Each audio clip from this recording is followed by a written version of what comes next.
Hey, D. Dexter here with another great video for you. Today we're talking about normal distributions. We're not normal. Hey, anyway, listen, we've got some definitions in use we got to get to. And then we're going to start looking at the normal distribution bell curve. And so definitions in use. Normal distribution is a probability distribution, probability something's going to happen, that is symmetric about the mean. So we have this new little mean. A lot of times we see that as x bar as the mean. But in this case, we're going to use little m. All right? Showing that the data near the mean are more frequent in occurrence than the outside areas. All right? So what is the shape? The shape is symmetrical, and many people often refer to it as the bell curve. So additionally, we have a z-score chart that we'll have, and that will give us the area under a curve if they don't happen to fall, if the values don't happen to fall exactly within 1 or 2 standard deviations, okay? So in order to find that, we'll take some value that we're looking for as an x, as a random variable, and then we'll minus the mean, subtract that, and then we'll divide by the standard deviation, okay? So this little symbol is not as falling down 6. It's a standard deviation, so we want to make sure we understand that going forward. Okay, so let's get into it. Here's what normal distribution looks like in terms of a bell curve. So lots of data here. You might want to pause and write some of this stuff down at this point. But we've got a curve that looks like this. The mean coming right down the middle. And then what you'll see off to the right and to the left is the mean plus 1 standard deviation, or the mean minus 1 standard deviation. And then we stretch that out to the mean plus 2 and mean plus 3 and mean minus 2 and mean minus 3. All right, so what does all that mean? Well, that means, pun intended, that allows us to elaborate more on the certain percentages or probabilities that something might happen within those standard deviations, okay? So you'll notice that on either side of the main mean, you've got 34% of the data, and that is, so anything within 1 standard deviation from the mean, either the plus side or the minus side, that'll all go to equal 68% of all the data that's included here. If we go outside and now we're including 2 standard deviations, so that's where this red line comes in, and we look here, mean plus 2, mean minus 2, now we're looking at 95% of the data. And if we go to a 3rd standard deviation, so outside the mean on either side, then we're looking at 99.7%. The whole bell curve is 100%, and so we need to account for all 100%. So then we have 0.15 and 0.15 outside of that, and that gives you the 0.3 that adds up to 100%, okay? So like I said, if you need to, pause the video, check that out. So if we're looking for some probability of something happening up to the mean, we would say that 50% is on this side and 50% is on that side, and we could easily subtract or add these two in if we're looking for anything less than 1 standard deviation. We would just take 50 plus 34 and we would get 80% falls under that.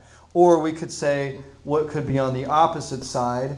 So there's a lot of different things we can do to ask questions about that. All right, so let's look at an example here real quick. We have, suppose the heights in inches of men in the United States from ages 20 to 29 are normally distributed, right, normal distribution, with a mean of 69.3 inches and a standard deviation of 2.92 inches, okay?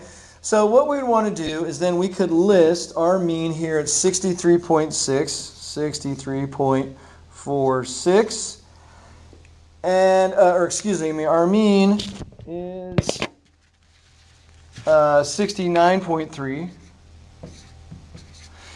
And it says standard deviation of 2.92 inches. So if I subtract 2.9 inches from 69. Well, that's going to get me here about 67 or so, 66. One more would give me 63.46. So this is going to come down here to put this in red. 63.46. If I subtract 69.3 minus 2.92 minus 2.92, I would get to 63.46. If I took 69.3 and added 2.92, you would see that I'm going to come out 2 standard deviations, and I'm going to be at 75.14. And so what does that total be? That total is 95%. 95% of the men are between those two heights. Okay, so now, what percent of men are taller than 72? Hello, I'm there. 72.22 inches. Well, again, if you take the 69.3 and add here to 2.92, you're going to see that you're going to get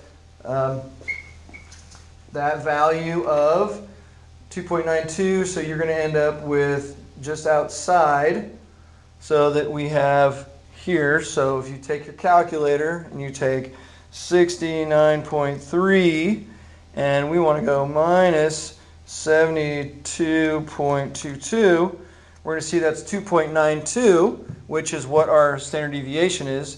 And it says what percentage of men are taller. So now we just want this side, right? Because that's up to that height. So now we want that side. And so we're going to say that 13.5% plus 2.35 plus that, and so which is 16% of the total. So we'll get 16% here that are taller. Okay? 13.5 plus 2.35 plus 0.15, and we know that if this is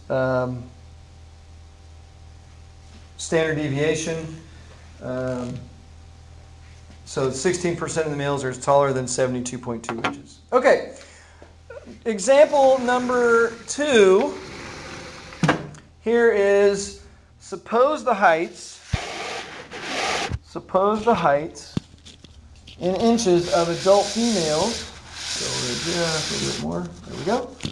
Adult females ages 20 to 29 in the U.S. are normally distributed with a mean of 64.1 inches and a standard deviation of 2.75 inches. Find the percent of women who are at least 66 inches tall. Okay, so they could be less or all the way up to, but not including 66. So in this case, we need the z-score because this number 66 doesn't fall within the realm of exact standard deviations. So we go back to our definition of a z-score, which was back over here. And let's zoom over there super quick. And we see that a z-score is found by taking the value of x, subtracting the mean, and dividing the standard deviation. Okay, so we know that. So let's head back and look at our problem once again. And here we go. So we've got, put this here for you, the value 66 minus 64.1 divided by 2.75, which was our standard deviation, and we get 0.69 or 0.70. Now, there's a z-score table, and it has all these values on there, these certain percentages. And once you find this number in the value system, that will kick out another number, which is our area under the curve. Okay, so that gives us our probability. So, but because it's at least, we need to do 1 minus that, right? And so we end up with 1 minus the z-score, which was produced by the 0.70. And let me scoot this over. There. And so we do that. We get 1 minus 0.750 is 2.42, or 24.2% of the population is at least 66 inches tall. All right, part B. Find the percentage of women who are at least or less than or equal to 61.6 inches. All right, same thing. 61.6 doesn't fall exactly within a certain percentage of standard deviation, so we're going to have to use a z-score. Again, you'll have a chart and it's got z-score on it. You can look it up online. And standard z-score, so we take the score, minus 6.64.1, decimals in the wrong place, that's okay. 64.1, and minus, or divided by 2.75, and we get that equals to negative 0.9. So we find that on the table, and once we find the z-score table, we'll notice that that is 0.8141, or that means that 18.41% of the women are less than or equal to 61.6 inches given this set of data.